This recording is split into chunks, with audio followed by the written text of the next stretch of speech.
Hello everyone and welcome to Tech Pizza, the podcast, video series and newsletter where we try to make tech more like pizza, easy to understand, democratic and fun. If you've been following this for a while, you know that this background is not my usual one, and that's my Rome background. I'm in Rome at my parents' place, and I want to show you the reason why, because I think it's funny. Basically, my parents are going on holiday, and they have a dog, a 41 kilos, 3 years old Labrador called Martin. Here's Martin. So if you follow me on Instagram, you know that Martin is a little bit chaotic, and they couldn't find a dog sitter that wanted to keep Martin. Therefore, I had to take a flight from Copenhagen to Rome just to dog sit Martin. And now it's really hot, so I've been suffering just for that dog. But hey, he's very cute. I may or may not share a video in the end of this where you can see some Martin action. Anyway, let's get started now. There's a lot of interesting things to talk about this week, as usual.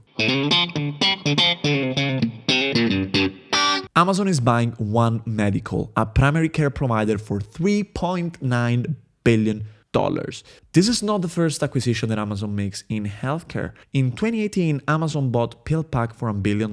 In 2019, they bought Health Navigator, a digital app to offer different remote healthcare services. They also have Amazon Care, which is basically their own health insurance for their employees. And now they have One Medical, which is an app that offers 24/7 care services via video call to patients, as well as possibility of booking an appointment with a doctor either face-to-face or via their app in 24 hours. So let's try to understand why Amazon is so interested in healthcare. Well, first of all, because there's a lot of money in healthcare. It's a huge industry, but also it's a very inefficient one. It's an industry where people need to wait for months to get a visit and costs are very high. And so there is an opportunity there to try to disrupt, to try and improve the service, which seems like it's exactly why Amazon bought One Medical. I'm going to read from an extract of an announcement that an Amazon executive made. He said that we think healthcare is high on the list of experiences that need reinvention.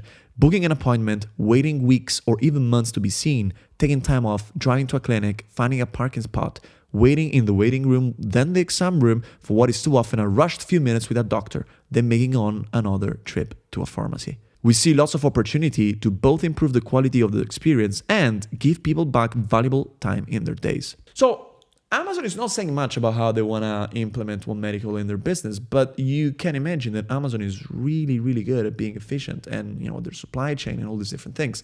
And so by entering healthcare, their scale and their operational efficiency can potentially be a huge boost for One Medical's operations. But you can also think about different applications of Amazon's technology to One Medical and to their data. Amazon, we all know, is a leader in artificial intelligence, and probably their technology can find a place in One Medical's business as well. And that seems to be also what the CEO of One Medical has centered towards. He talked about different technological applications that could potentially be leveraged in their business.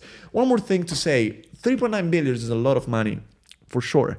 But Amazon did a bargain. They paid $18 per share because One Medical is a publicly traded company, but the all-time high of the company was almost $60. So they paid basically a third of the company's valuation during the pandemic. Pretty good deal, I have to say. How it's gonna actually be implemented, whether it's gonna be a success or not, I guess we have to wait a little bit.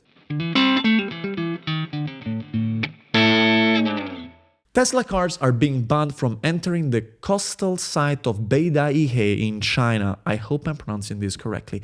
And the reason why is very interesting. So there's a yearly political summit in China that usually happens in a city called Beidaihe, on a coastal area right there. Now, Teslas, as most self-driving cars, need cameras to navigate the world. And the Chinese government is afraid that these Teslas are being used to collect data, and then it goes to the United States, and then people are going to know which politicians are attending, which political figures are present, and potentially even what they're saying, because I assume there are also microphones on a Tesla. So that's interesting because it's the first case that we see around the world of cars being considered as a tool for mass espionage, basically. And that actually is a way that we could see self-driving cars. They're literally cameras moving around the world. So in a way, Tesla is the biggest surveillance company in the world, if you think about it. Now, why does this matter? Because it pushes towards something I've been talking about very often on Tech Pizza, which is the fact that self-driving cars are not just about technology. It's not just a technological problem. There's a lot of other side issues that need to be taken care of, from regulation to decide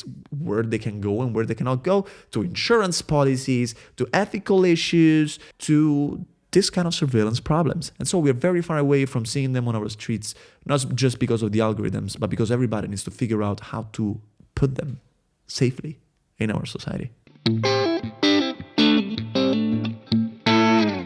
A former product manager at Coinbase is facing up to 40 years in prison, together with his brother and good friend, for insider trading. Let's try to understand what they were doing. Coinbase is a platform where people can buy cryptocurrencies, and there's a lot of users on Coinbase, which means that when Coinbase decides to list a new cryptocurrency on the platform, usually the price of that cryptocurrency goes to the moon, because a lot of people can now buy it, and therefore, the price goes up. So this guy knew when Coinbase was about to list new cryptocurrencies. Coinbase, to be fair, they try to keep this information limited to a very small number of people. They were not supposed to obviously leak it outside. This guy was part of that small group, and he was tipping his brother and his friend, who were gonna make accounts with fake names on different platforms and trying to hide their traces. Then they will buy these cryptocurrencies right before they were listed on Coinbase, and then they will sell them later on at a profit. They made $1.5 million doing this whole trick for more than 10 different cryptocurrencies. The interesting thing with this case, as with a lot of other crypto cases, is that the person who found out about this insider trading case was just actually a normal Twitter user. Somebody who queried the blockchain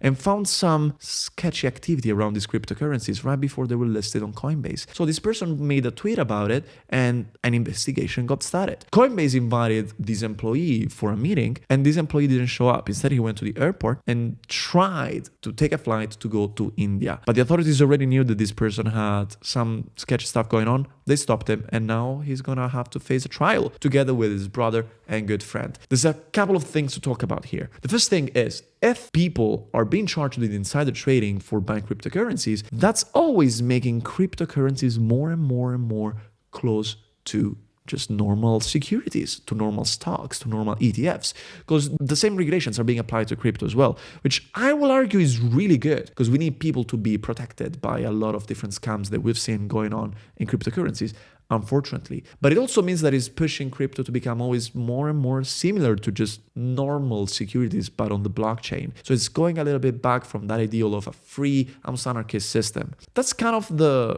more, say, concerning side of things. The positive side of things is, think about this. The person who found out about this is just a regular guy who checked the blockchain. The blockchain is public, which is proving to be a very strong feature to allow transparency and to allow bad people to not get away with the bad stuff that they do.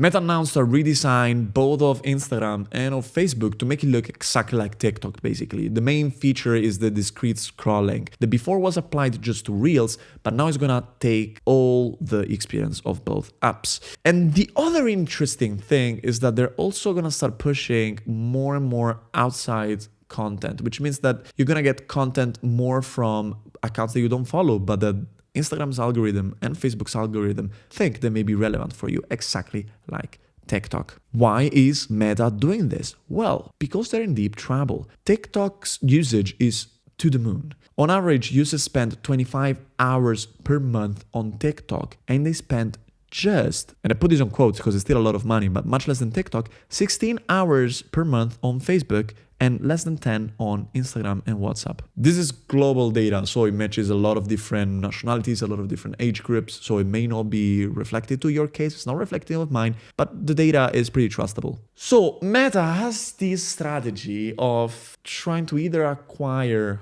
companies when they become dangerous. They try to do it with Instagram, and they succeeded. They try to do it with WhatsApp, and they succeeded. But now they cannot do this anymore because the antitrust is behind their neck, basically. So their strategy recently has been to just copy. That's it. That's what they did with Instagram stories, which is basically a copycat of Snapchat when Snapchat was surging. And now they're trying to do that with TikTok, even though it seems like it's kind of late. TikTok is very big already, so it's yet to be seen whether this is going to work. Some users are pissed, though. There's a post from Kim Kardashian that is asking to make Instagram back to look like Instagram.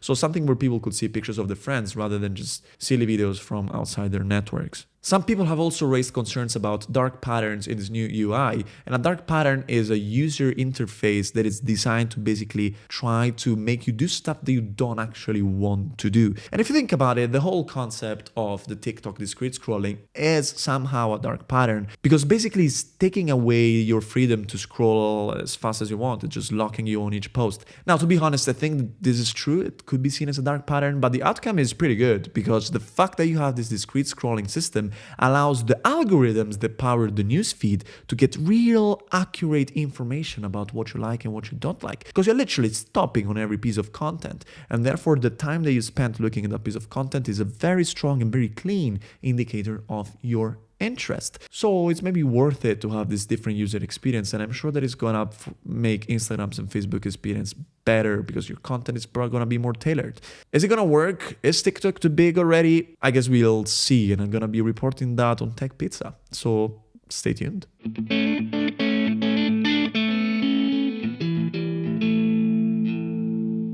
Thank you for having watched this episode of Tech Pizza. If you enjoyed this and found this useful and you're not subscribed to the newsletter yet, you should do that so that you can get this news in your inbox as well. You can do that at tech.pizza, the coolest domain ever. I'll see you there. Ciao.